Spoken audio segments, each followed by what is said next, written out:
कदे किसी की माफी कैंसल कर दो, कदे किसी को माफ कर दो, कदे श्रोमणी कमेटी के पैसे नाल इश्तिहार दे दो। नमस्कार, मैं हूं आयुषी गौड़ और आप देख रहे हैं फोर्थ पॉइंट न्यूज। सियासत जब अपने सबसे निचले स्तर पर उतरती है तो वह अपने साथ कई ऐसे सवाल छोड़ जाती है जो लोकतंत्र, नैतिकता और न्याय प्रणाली को झकझोर कर रख देते हैं।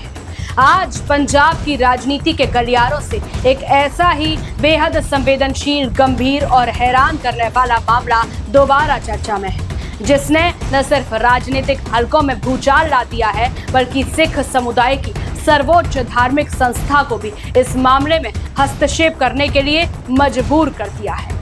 हम बात कर रहे हैं पंजाब के मुख्यमंत्री भगवंत मान से जुड़ी उस कथित और विवादित आपत्तिजनक सीडी की, जिसका जिन्न एक बार फिर बोतल से बाहर आ चुका है। आज फोर्थ पॉइंट न्यूज पर हम किसी के पक्ष या विपक्ष में बात करने नहीं बैठे हैं। आज हमारा मकसद है उन तीखे सवालों के जवाब ढूंढना जिन्हें अक्सर कालीन के नीचे छिपाने की कोशिश की जाती है। पंजाब के मुख्यमंत्री भगवंत सिंह ने गुरु दोखी ਅਤੇ खालसा पंथ विरोधी करार दिंदी है। तख्त श्री अकाल तख्त साहब के जथेदार साहब वालों एक वीडियो के नाल संबंधित मेरे प्रति कुछ हुक्मनामे जारी किए गए हैं कि वो वीडियो जी है वो भगवंत मान दी है, वो वीडियो जी है वो AI नहीं हैगी। मैं इस वीडियो नूं जदों मैनू अकाल तख्त साहब ते बुलाया गया सी, मैं उदों भी ये कह के आया सी कि इहदे विच मैं है ही नहीं।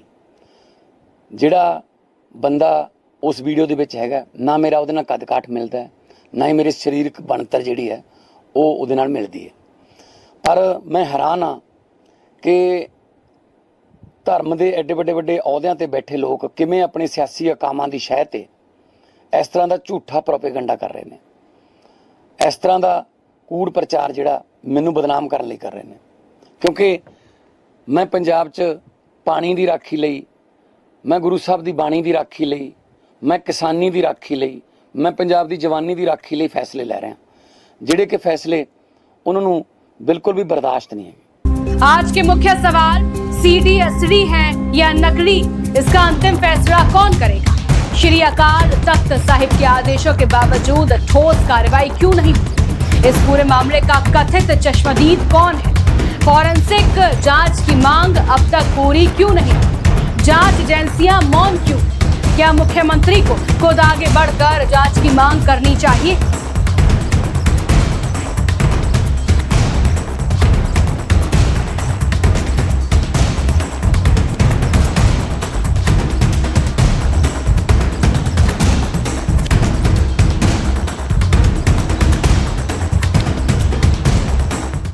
कुछ समय पहले सोशल मीडिया और राजनीतिक गलियारों में एक कथित वीडियो और ऑडियो क्लिप वायरल हुई, जिसे मुख्यमंत्री भगवंत मान से जोड़कर देखा गया। विपक्ष ने इसे मुख्यमंत्री की छवि और पद की गरिमा से जुड़ा गंभीर मामला बताया। आम आदमी पार्टी ने इन आरोपों को सिरे से खारिज करते हुए इसे राजनीतिक षड्यंत्र और छेड़छाड़ किया गया कंटेंट बताया। लेकिन मामला यही नहीं रुका, विवाद बढ़ते बढ़ते श्री अकाल तख्त साहिब तक पहुंच गया। विभिन्न सिख संगठनों ने अकाल तख्त साहिब के समक्ष इस मामले की शिकायत रखी और जांच की मांग की। इसके बाद जत्थेदार ने मामले पर चिंता व्यक्त करते हुए SGPC को जांच कर सच सामने लाने के निर्देश दिए। लेकिन यही सबसे बड़ा सवाल खड़ा होता है। धार्मिक स्तर पर चिंता जताई गई, जांच की बात भी हुई, लेकिन उसके बाद कोई ठोस परिणाम जनता के सामने क्यों नहीं आया? क्या मामला कानूनी पेचीदगियों में उलझ गया या फिर राजनीतिक कारणों से इसे आगे नहीं बढ़ाया गया? अब बात उस पहलू की जिसने इस पूरे मामले को और अधिक रहस्यमय बना दिया है। फोर्थ पॉइंट न्यूज के विश्वसनीय सूत्रों का दावा है कि इस पूरे कथित घटनाक्रम का एक चश्मदीद मौजूद है। सूत्रों के अनुसार वह कोई सामान्य व्यक्ति नहीं बल्कि पंजाब की राजनीति का बड़ा चेहरा है। बताया जाता है कि वह नेता उस समय कांग्रेस में था, लेकिन बाद में भाजपा में शामिल हो गया। अगर यह दावा सही है तो सवाल और गंभीर हो जाते हैं। अगर वह इस पूरे मामले की जानकारी रखता है तो अब तक चुप क्यों है? क्या इस मौन के पीछे कोई राजनीतिक समझौता है? अगर किसी के पास इतना बड़ा सच है तो उसे जनता के सामने क्यों नहीं लाया जा रहा? लोकतंत्र में जनता को जानने का अधिकार, इसलिए इस कथित गवाह की भूमिका भी उतनी ही महत्वपूर्ण हो जाती है जितनी कथित सीडी की। आज तकनीक इतनी आगे बढ़ चुकी है कि किसी भी वीडियो या ऑडियो को बदलना पहले से ज्यादा कई आसान हो गया है। डीप फेक और आर्टिफिशियल इंटेलिजेंस के इस दौर में किसी भी वीडियो को देखकर तुरंत निष्कर्ष निकालना खतरनाक हो सकता है।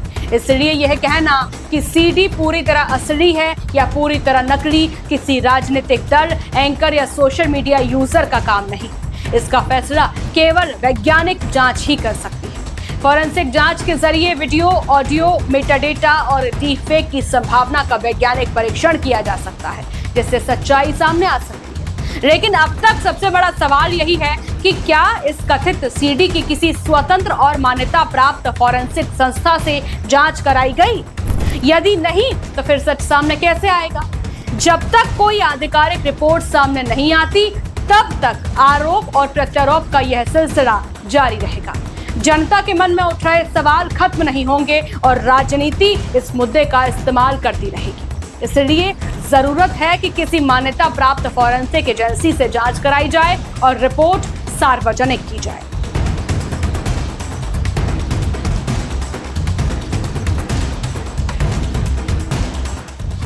जांच एजेंसियों की चुप्पी। इस पूरे विवाद का सबसे हैरान करने वाला पहलू यह है कि अब तक किसी बड़ी जांच एजेंसी की ओर से कोई स्पष्ट कार्रवाई दिखाई नहीं थी। कानूनी विशेषज्ञों का मानना है कि शिकायतकर्ता की अनुपस्थिति और राजनीतिक हितों के कारण मामला आगे नहीं बढ़ पाया है। लेकिन सवाल ये है कि जब मामला एक मुख्यमंत्री की छवि, राज्य की राजनीति और धार्मिक संस्थाओं की चिंता से जुड़ा है, तो क्या सिर्फ तकनीकी कारणों के आधार पर इसे अनिश्चित काल तक लंबित रखा जा सकता है? क्या जनता को ये जानने का अधिकार नहीं है कि आखिर सच क्या है? यदि मामला झूठा है तो झूठ सामने आना चाहिए, यदि मामला सही है तो सच भी सामने आना चाहिए। लेकिन सबसे खतरनाक स्थिति तब होती है जब सवाल बने रहे और जवाब कभी ना मिले। क्योंकि धर्म नूं तां मुट्ठी च नहीं फिरदे आ। कदे किसी दी माफी कैंसल कर दो, कदे किसी नूं माफ कर दो, कदे श्रोमणी कमेटी दे पैसे नाल इश्तिहार दे दो। आप वो मन के गए आ 2 दसंबर नूं अकाल तख्त साहब ते मन के गए आ सुखबीर बादल होरी कि हाँ जी असीं कराई है बेअदबी। मुख्यमंत्री की नैतिक जिम्मेदारी। राजनीति में सिर्फ कानूनी जिम्मेदारी ही महत्वपूर्ण नहीं होती, बल्कि नैतिक जिम्मेदारी भी उतनी ही बड़ी होती है। भगवंत मान पंजाब के मुख्यमंत्री हैं। ऐसे पद पर बैठे व्यक्ति के बारे में जब कोई गंभीर आरोप सामने आता है तो जनता स्वाभाविक रूप से जवाब चाहती है। अगर मुख्यमंत्री मानते हैं कि यह पूरा मामला एक राजनीतिक षड्यंत्र है, तो फिर इस विवाद का सबसे मजबूत जवाब जांच ही हो सकती है। अगर मुख्यमंत्री स्वयं निष्पक्ष जांच की मांग करें, तो इससे उनके ऊपर उठ रहे सवालों का जवाब मिल सकता है। इससे जनता का विश्वास भी मजबूत होगा और अगर कोई षड्यंत्र है तो वह भी सामने आ जाएगा। लेकिन लगातार मौन रहने या केवल राजनीतिक आरोप बताकर मामले को खारिज कर देना कई लोगों के मन में नए सवाल खड़े करता है। राजनीति में धारणा भी उतनी ही महत्वपूर्ण होती है जितनी वास्तविकता। इसलिए कई लोग मानते हैं कि इस मामले में पहल खुद मुख्यमंत्री को करनी चाहिए। वो मैनू बदनाम करने वास्ते फिर इस तरह के हथ कंडे बना रहे हैं, धर्म नूं इस्तेमाल किया जा रहा है। श्री अकाल तख्त साहब नूं मैं सर्वोच्च मनदा, मेरा सिर झुकदा है, मैं नतमस्तक हाँ। श्री अकाल तख्त साहब नाल मੱਥਾ ਲਾਉਣ ਦੀ ਗੱਲ ਤਾਂ ਦੂਰ है जी, सुपने ਦੇ ਵਿੱਚ ਵੀ कई पीढ़ियां नहीं सोच सकदियां। मैं इस गल तो कदे मुनकर नहीं हैगा। श्री अकाल तख्त साहब नूं सर्वोच्च मनदा, पर ਜਿਹੜੀਆਂ ਉੱਥੇ ਸਿਆਸੀ ਅਪਾਇੰਟਮੈਂਟ, ਸਿਆਸੀ ਨਿਯੁਕਤੀਆਂ ਹੋਈਆਂ ਨੇ, ਉਹ ਕਿਸ ਤਰ੍ਹਾਂ ਦੇ ਫੈਸਲੇ ਕਰਦੀਆਂ ਨੇ, ਇਹ ਸਿੱਖ ਸੰਗਤ ਭਲੀ ਭਾਂਤੀ ਜਾਣਦੀ ਹੈ। ਸੋ ਮੈਂ ਇਸ ਵੀਡੀਓ ਨੂੰ ਬਿਲਕੁਲ ਸਿਰੇ ਤੋਂ ਨਕਾਰਦਾ ਤੇ ਮੈਨੂੰ ਬਦਨਾਮ ਕਰਨ ਦੀਆਂ ਜਿਹੜੀਆਂ ਇਹ ਕੋਸ਼ਿਸ਼ਾਂ ਨੇ ਜਾਂ ਕਹਿ ਲਓ ਵੀ ਇਹ ਕੋਝੀਆਂ ਹਰਕਤਾਂ ਨੇ ਜਿਹੜੇ ਅਕਾਲ ਤਖਤ ਸਾਹਿਬ ਤੇ ਜਾਂ ਜਿਹੜੇ ਪ੍ਰਬੰਧਕ ਬੈਠੇ ਨੇ, ਉਹਨਾਂ ਦੇ ਜਿਹੜੇ ਸਿਆਸੀ ਅਕਾਮਾਂ ਵੱਲੋਂ, ਉਹਨਾਂ ਦੇ ਸਿਆਸੀ ਅਕਾਮਾਂ ਦੀ ਸ਼ਹਿ ਤੇ ਜੋ ਇਹ ਕੀਤਾ ਜਾ ਰਿਹਾ ਬਿਲਕੁਲ ਗਲਤ ਹੈ। ਮੇਰੇ ਰੋਮ ਰੋਮ 'ਚ ਪੰਜਾਬ ਵੱਸਦਾ, मेरे दिल की धड़कन च पंजाब वसदा। मैं पंजाब वास्ते दिन रात काम कर रहा हूँ। पंजाब गुरुओं और पीरों की धरती है। ये वह प्रदेश है जिसने देश को साहस, बलिदान और उच्च नैतिक मूल्यों की प्रेरणा दी। ऐसे प्रदेश के शीर्ष नेतृत्व से जुड़ा कोई भी विवाद केवल एक व्यक्ति का मामला नहीं रह जाता, बल्कि वह सार्वजनिक चर्चा का विषय बन जाता है। 4 पॉइंट न्यूज आज इस मंच से किसी को दोषी या निर्दोष घोषित नहीं कर रहा। हम केवल उन सवालों को उठा रहे हैं जिनका जवाब जनता जानना चाहती है। आज हम ये 2 सीधे सवाल पूछते हैं। पहला, कब तक पंजाब की जनता इस असली बनाम नकली के विवाद में उलझी रहेगी? दूसरा, क्या इस मामले की स्वतंत्र और निष्पक्ष फॉरेंसिक जांच नहीं होनी चाहिए? सच्चाई की सबसे बड़ी ताकत यही होती है कि उसे हमेशा के लिए छिपाया नहीं जा सकता। देर हो सकती है, लेकिन सच सामने जरूर आता है। उम्मीद है कि इस मामले में भी राजनीति से ऊपर उठकर तथ्यों के आधार पर सच्चाई जनता के सामने लाई जाएगी। आप इस पूरे मुद्दे पर क्या सोचते हैं? क्या मुख्यमंत्री को खुद आगे बढ़कर जांच की मांग करनी चाहिए? हमें कमेंट करके जरूर बताइए। नमस्कार।